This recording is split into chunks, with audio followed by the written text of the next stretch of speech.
Welcome to the sexy side of menopause.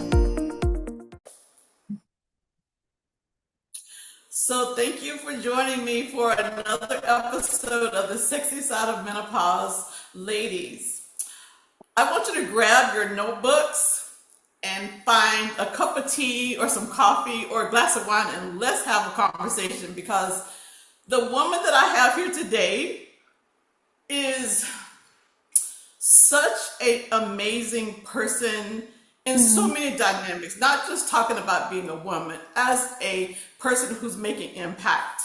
She probably doesn't know all of this, but I am such a proponent of what she's doing to change the narrative of women in business, and especially for women of color.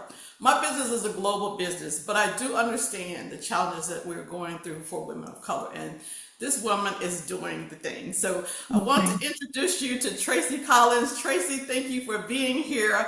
I'm so grateful for you. I know you have a lot of things going on. So to find time to be here for us during the Sexy Side of Menopause conversation, I'm so grateful. Oh, thank you so much for having me. And thank you so much for the warm intro.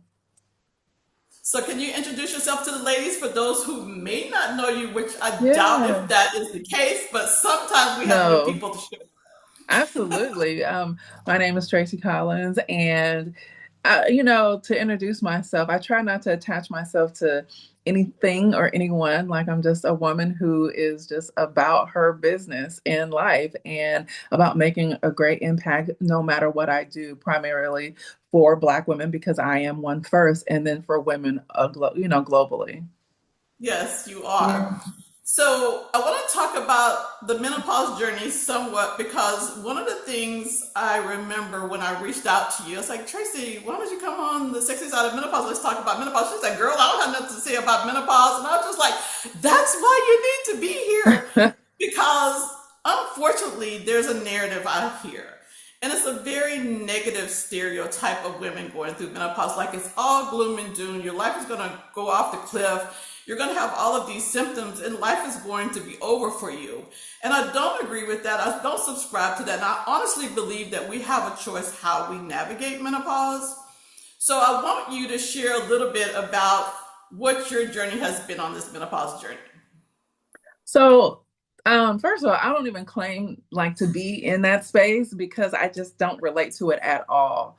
The women, like, as I was approaching 50, I turned 50 6 months ago. And as I was approaching 50, the women who I was encountering, they were just like, I'm just going through it. They were moody, they were hot, they were cranky, they were just, depressed. It was just all their body wasn't theirs anymore. They had a lot of you know, visceral fat in their midsection.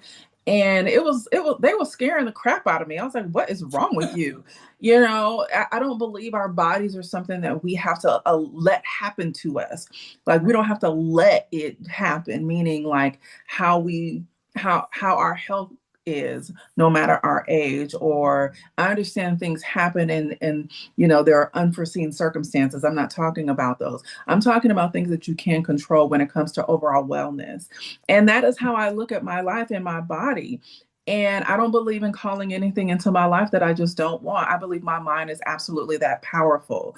And so I spent a lot of time in my mental wellness and spiritual space, to where there's meditation, there's quiet times.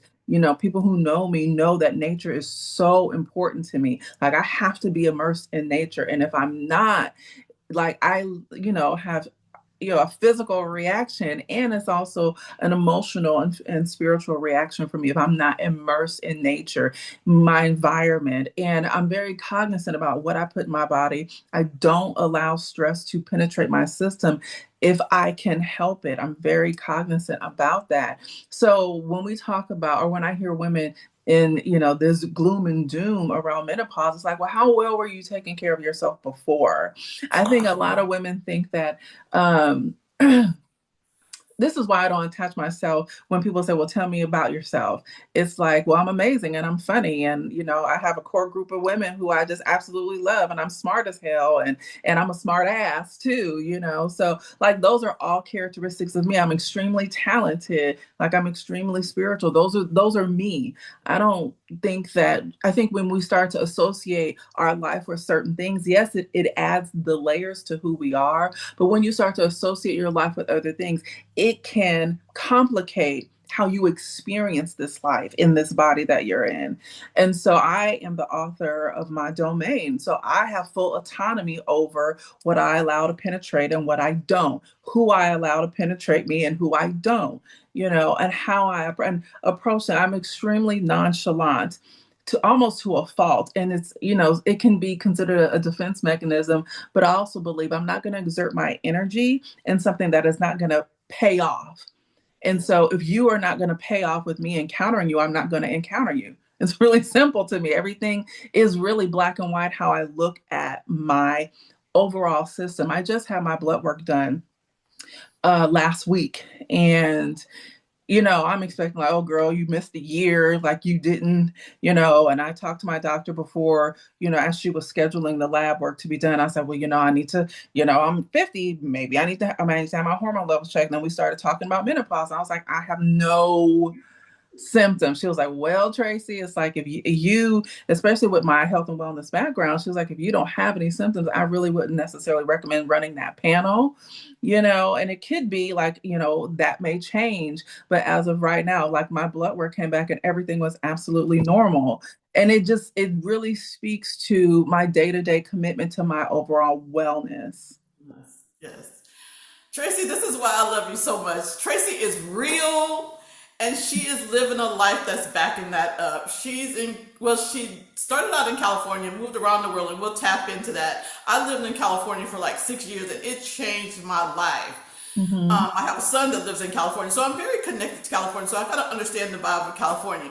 But Tracie lives a very healthy life. And I know one of the things that I was really intrigued about was that you had your own herbal closet of everything. And it's just like, okay, if you're a person that's leaning into holistic health and wellness and you understand how these herbs support your health, then you're going to be able to be healthy, because these are what the pharmaceutical companies are trying to duplicate in these labs and put it in a little capsule and charge you some money for. But if you understand that from a basic level, you can take care of everything your body needs. I'm a baby boomer, so I'm a bit up the road from you, Tracie.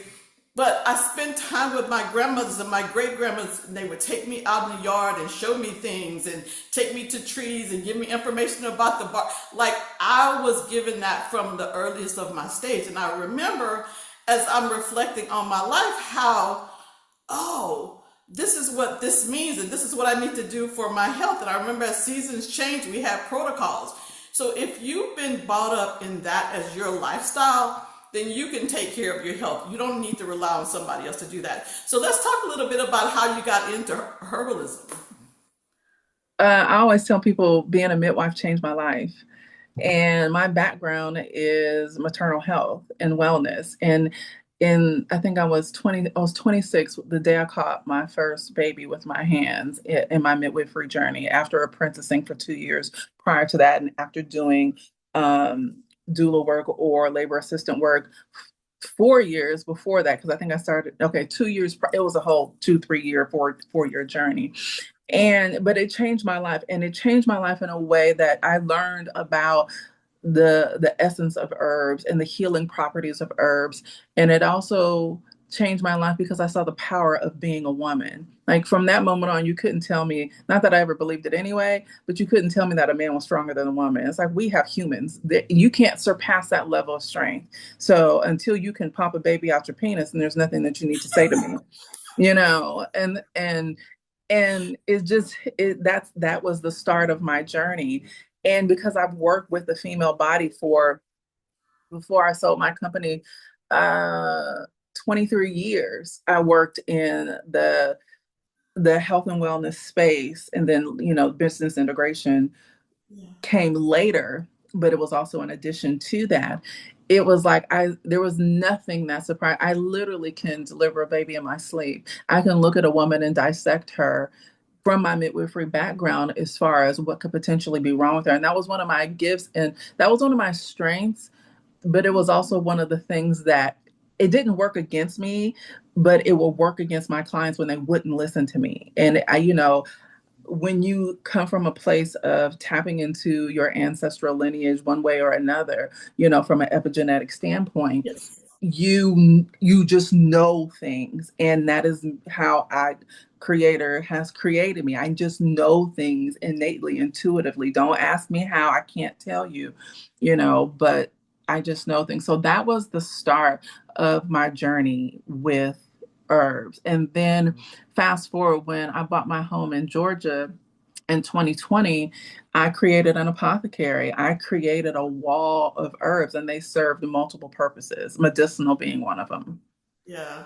I remember seeing a photograph of that. So, how do you feel that you're having to start that journey? I don't want to jump too far ahead, but I know you had to release it and now you're going to step back in it. How was that when you realized you had to let this go? Because I'm like you, I'm so connected to the earth. I hug trees, I walk on the grass and get grounded. I am truly connected. And when I'm not connected, I can feel my nervous system being off. I know what teas I need. I know what I need to keep myself balanced. So how did you feel when you had to let that go? Because I feel like they're like your babies. They talk to you. It was hard to let it go, but technically I still have it because they're in storage and they're in the cooling system in storage. But I'm actually going to be going to the actual place where I source those herbs next month. I'm going to be spending a couple of months in Portland, Oregon, and Eugene, Oregon is where the majority of my herbs were sourced. So I'll be spending some time there. So I'm getting ready to start it all over again. I'm getting ready to build it all over again. Oh, Yeah. fantastic. So I'm going to be closely attached to this process because I was following a doctor. I'm in the DC metro area, and there's a doctor. She was from Jamaica. Well, her family's from Jamaica. So she had a lot of upbringing and understanding how herbs help you with your health and wellness. And I had been following her and been to her shop. So knowing you, I was just like, okay, I need to connect with Tracie. And I actually ended up being in your circle. You have an amazing community, and I love what you've done. And I've been like in and out of the circle as my life has changed and evolved. So let's talk a little bit about that circle, because you cultivate things for women, and especially Mhm. for those who are women in business who want to be women who are successful. Yeah, I've been in the entrepreneur space for now 26 years. So I don't know what it's like to allow somebody else to dictate how much money I make. I have no, like, I've been far enough removed, long enough removed to be able to call the shots for me. I don't believe in capping myself in any way. That means the income that I make as well. And I teach women how to make money off of the things that they know.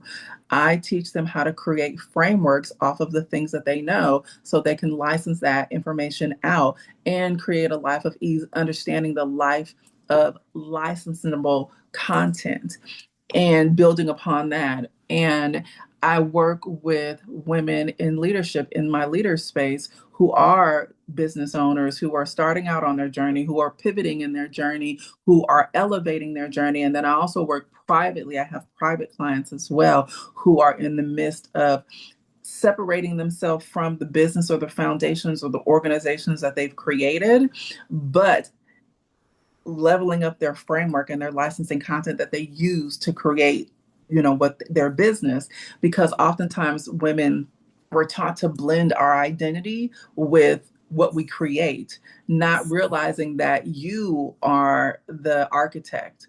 So it doesn't matter how you've created or what you've done, you can duplicate that over and over again. It's you that is the masterpiece or the brain behind that. So I work with high level women who are entrepreneurs in that space, so we can understand the power of intellectual property. I created intellectual property before I really knew it was a thing. And it ended up being the most valuable asset, a part of the acquisition of, well, the merger or the acquisition of the company that was sold. It was the intellectual property component. Yeah. You're the only woman that I know who built a business, sold a business, and are teaching women how to build their own business. I have been in the space of high level coaching, I know, for 6 or 7 years, and I spent a lot of money. And I've learned a lot, not to negate anything in that process. But one of the things that I found is like, it's about paying this money, going through this process, and then you fall off a cliff, and then there's no place to go after that. You are nurturing women and bringing them along the journey step by step. And that's what I loved about you. I wish, I wish you were in my circle when I first started my investment. I spent a lot of money on my investment, and then being in the community with you month to month, the things that you shared was so profound to me. And for those Thank women who are there, maybe they found it out for the first time, but I had heard some of it. But to have somebody to hold your hand and keep you accountable, not that you're lost in this group of hundreds of people and maybe or may not be able to find out, like, what is the missing thing that I need to keep my business going? You are there and holding these women accountable. So I've yeah. seen that firsthand. I just want to say Oh, thank you thank and you. kudos for what you're doing, because so many women who are tied to jobs are finding they're being laid off because of AI, or they're being rifted out of government. There's so many things that are happening to us, and our income is gone. So we need to be able to be independent and generate our own income. And thanks to women Yeah. like you, you're helping us through that chasm. Thank you so much. I appreciate that. And it's my pleasure. I mean, I just believe in like that's a part of my gift. Strategy just comes to me like this being a business strategic advisor, pivoting, what do they call it? When you reinvent yourself.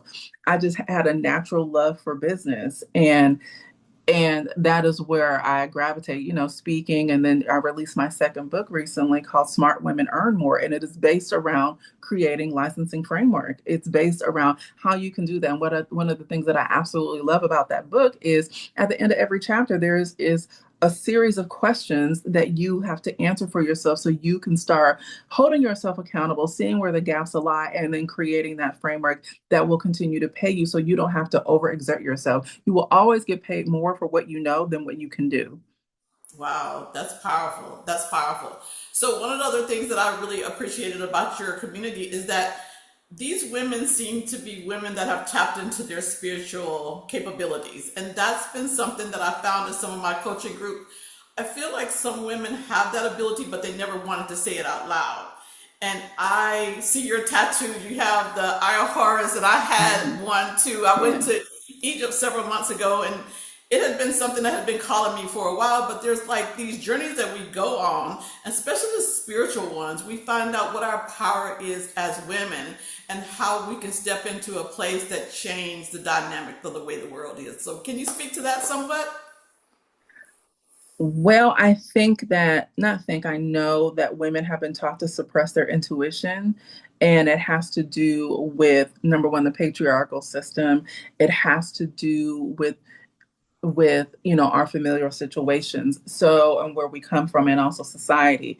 And so when you combine all of that, including religion, when you combine all of that, suppression of feminine energy is very, very rampant and real. And what I have found is that it impacts how much money you make as well. If you are not walking in your power, if you don't know how to own your voice, if you don't know how to listen to your intuitive guide, that is the one thing that women have that men don't, is intuition.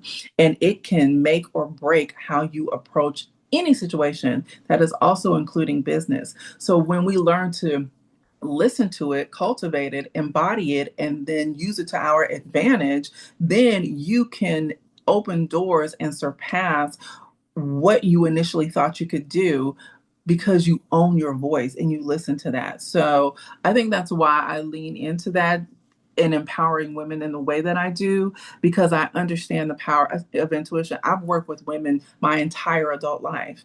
I have been an adult now longer than I have been was a child. So when I tell you the fabric of a woman, I know inside and out. And if we are not using everything to our advantage that the opposite sex does not have, then you are not living your fullest in your fullest potential. Yeah. So, do you see that women in general are moving into their power more? I started my journey in health and wellness as a certified health coach in 2017. And women weren't in general talking about menopause. That's only happened in the past couple of years. It's just like, no, I'm not. They refuse to acknowledge it. And now that we're on this journey of acknowledging it, there's like, okay, they leaned into a narrative that's not even their own. They're regurgitating talking points that are from the patriarchy and not from that feminine space. I find that as I've navigated that, I've never believed that menopause was a bad thing. I needed to understand that my body was changing and what I need to do to adjust to accommodate that change, but I never felt disempowered. Mm-hmm. But as I was coaching other women, I kind of felt like they didn't really have a narrative outside of what was given to them, and they definitely didn't see their power. And right now, my intuition is off the charts.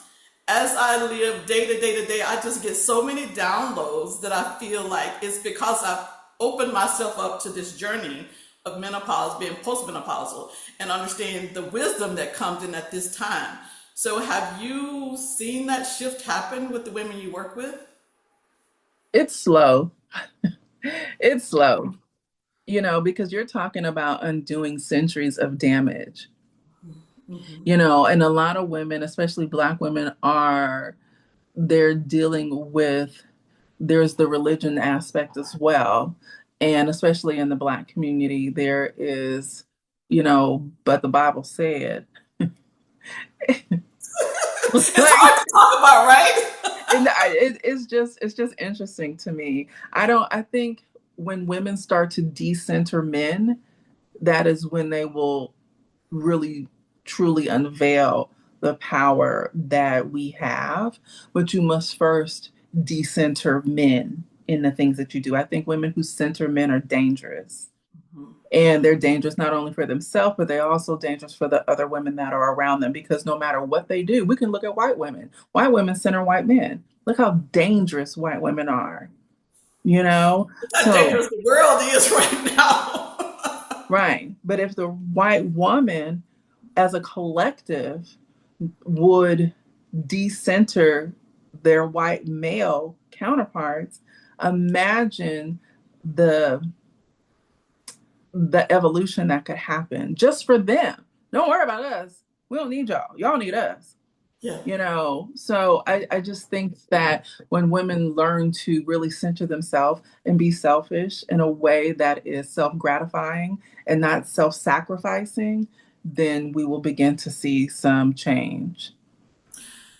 I would love to take this conversation because there's landmines that we're tipping around that's difficult to have the conversation. That's not the purpose of this particular conversation between us, but it does bring up the fact that we're in a society, especially here in the United States, we're celebrating 250 years coming up for 4th of July. We are the babies of the world. Mm-hmm. There are locations around the world where women were held in such high esteem. They were the leaders. They were the ones that were handling all of the growth and development and expansion of their communities, their tribes. And now here in the United States, if you're not starting a war, then it's not showing power. And I Right. remember coming across a phrase, I think it was by the Dalai Lama, say the change that's going to happen in the world is going to be because of the grandmothers. We're the women with the wisdom. We're the women that are stepping forward trying to bring about change because this mindset of power and war is just not the answer to save humanity. Mm-hmm. Mm-hmm. And yeah, just listen to Black women. So we got the It's answer. so easy, Yeah, when you give the Mother Earth back her rightful crown, then you'll see change. But the longer you fight it, and but you also see patriarchy is losing its grip. That's why they're grasping the way that they are. So let them grasp. The pendulum will swing back, and it's already starting to. Yes. I would totally agree. And I think that that's where the spirituality comes up. I was raised in a very religious household. My dad was a minister. Mm. Baptist minister and a Catholic mom, so I've seen it all. But Mm. I grew up in this space where you had to defer to this male authority. Yeah. However, if you look behind the curtain, it was the woman who was keeping things going. You know what I Right, mean? right. Yeah, trying to make, but women had to do that for a survival, for themselves.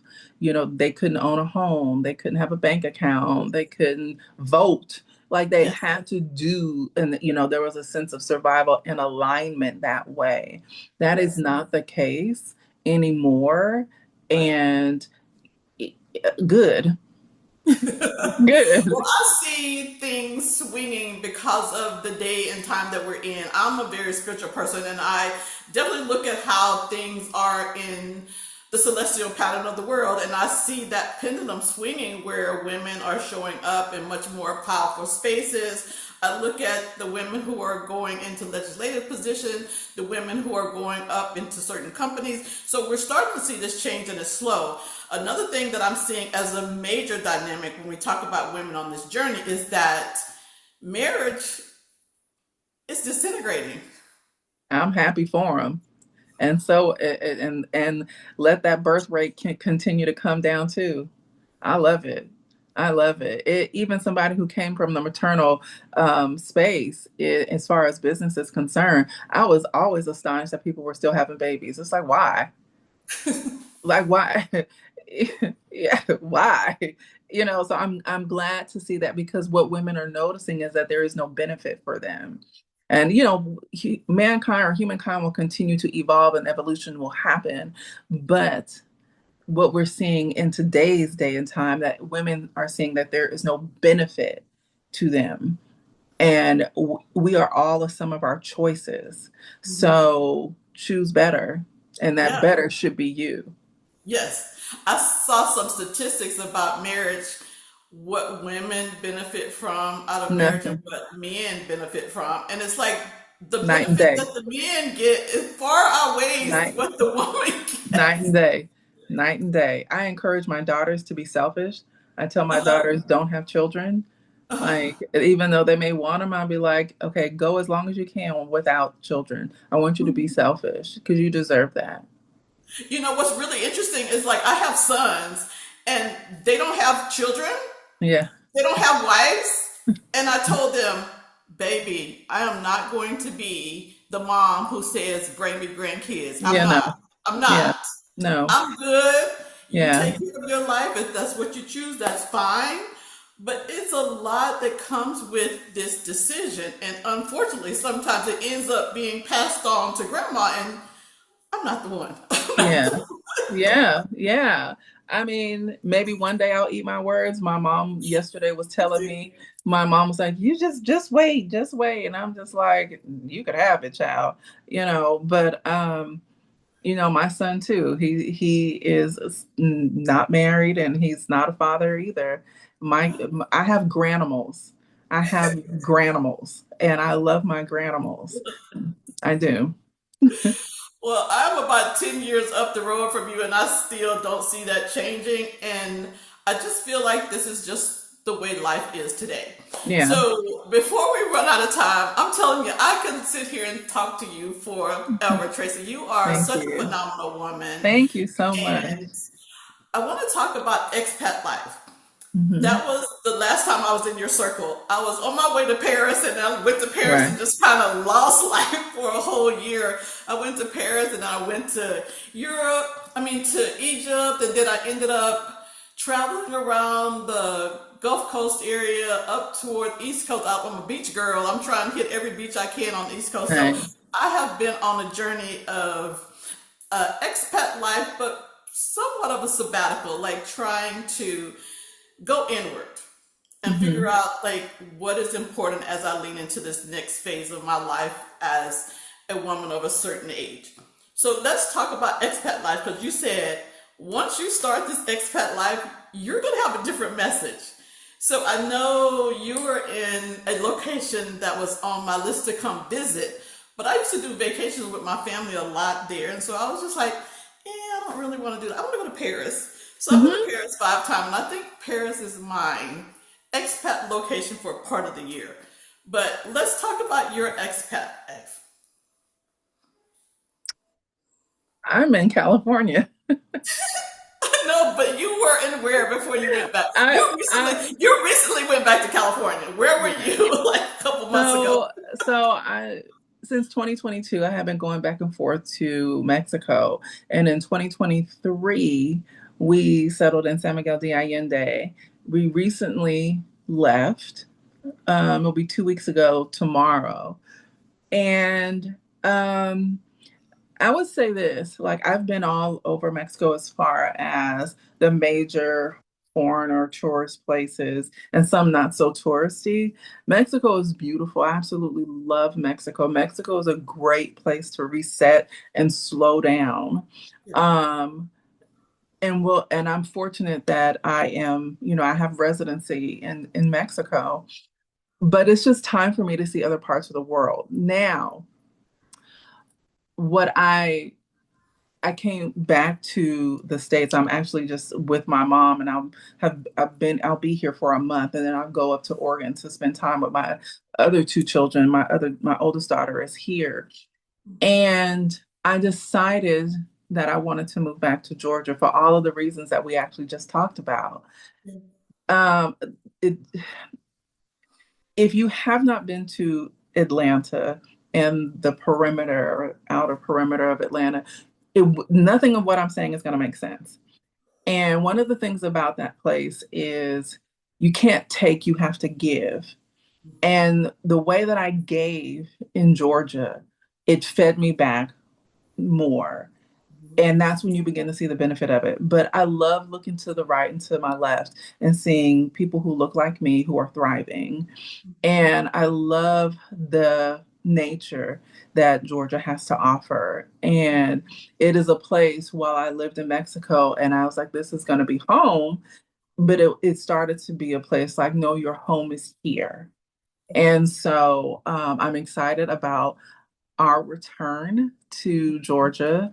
I'm excited about the trees.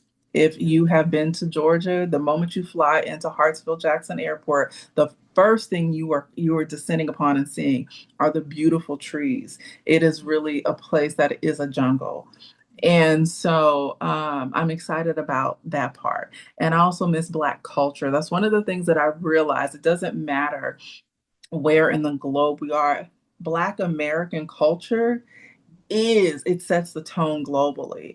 And Atlanta is really the mecca of that. You have DC, you have Houston. I'm I'm not in DC. negating I'm them. representing DC. DC is Yeah, all good. It's all I'm not good. negating those. But in Atlanta, you have such versatility. You have business, you have entertainment, you have music, you have media, you have it all in one spot. Now, there's cons to every place. I'm not gonna say like, it's a utopia because I don't believe that any place is a utopia. But for Tracie, for me, Mhm. even though I was born and raised in California, born and raised in the Bay, Georgia is home. And I started going back and forth to Georgia 20 in 2004. Okay. So when I tell you I know what I'm talking about and having lived there and I'm just returning home. And Okay. it just is. Now, as far as my expat or traveling life, Brazil is where I plan to get my next stint of long-term, not residency, but they have a long-term, a 10-year visa. So I plan to do that. I cannot wait. Again, it's the blackness. For me, it's like, okay, but I also need water. I need nature. And so, but going to Salvador, Brazil is next on my horizon, but also Southeast Asia, not Thailand. I'm really not interested in Oh, Thailand, Southeast Asia too. but Vietnam has been Yes. calling me. And Yes. Vietnam and Cambodia are the Yes. places that I am looking forward to from a Southeast Asia perspective. But my reset, not only is it going to be, of course, home base in Georgia, but my reset will always be gravitating towards places with lush nature. And so the where I was in San Miguel, the friendships and the family that I've cultivated will continue to go with me no matter where I'm at. And we are connected. And that is what I took away. And that's what I needed at that time. Now that I have that as a cornerstone of my life, I can go anywhere. I can continue to go anywhere. But the beautiful thing of not being a tree is that this life is a journey, it's not a destination.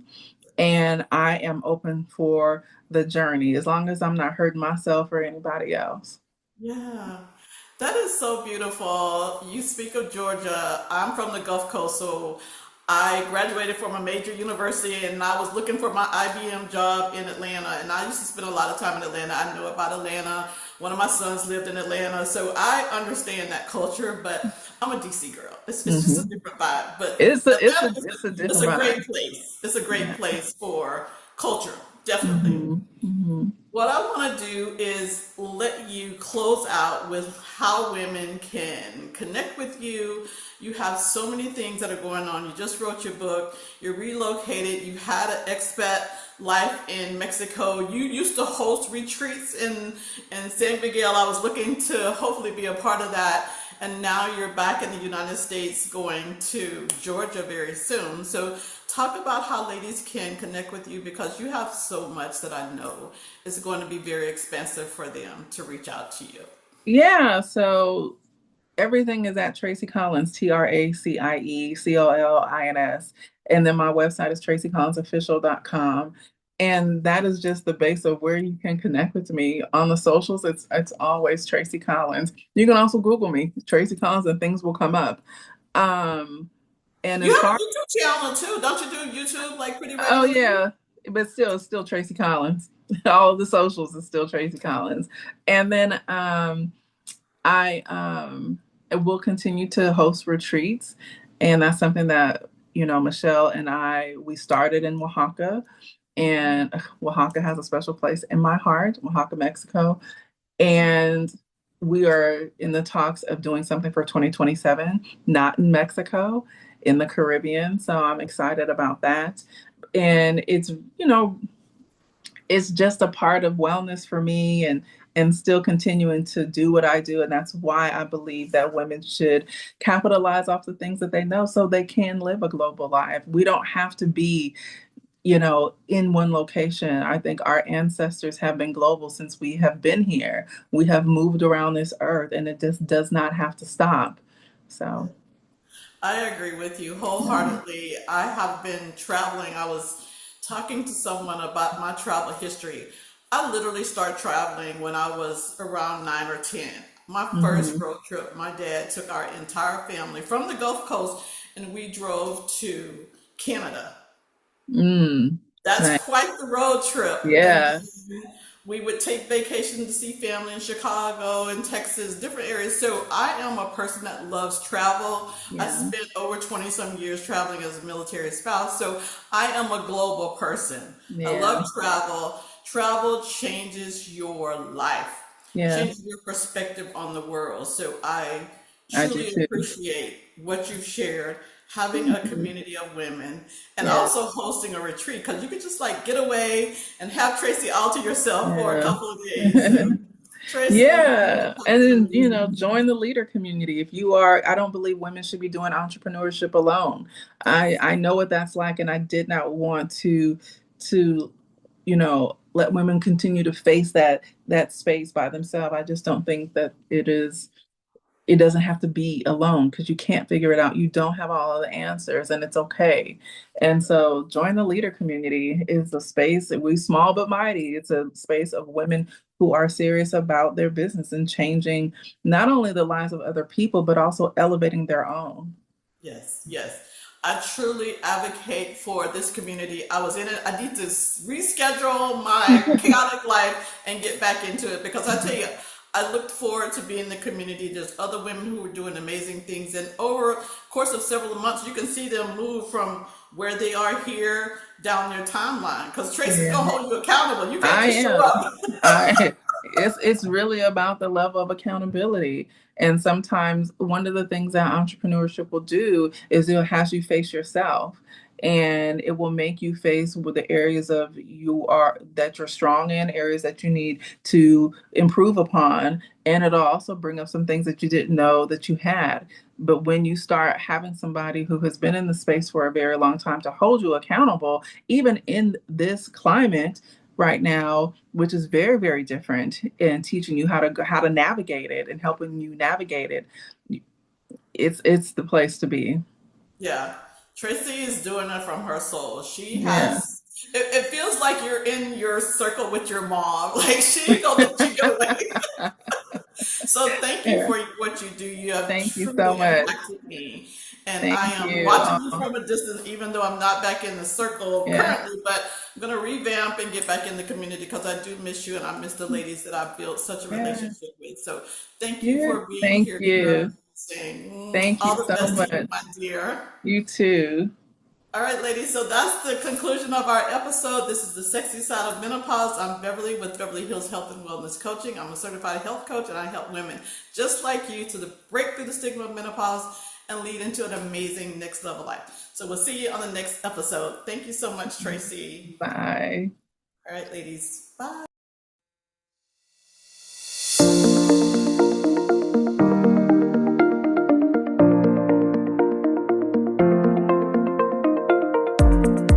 Welcome to the sexy side of menopause.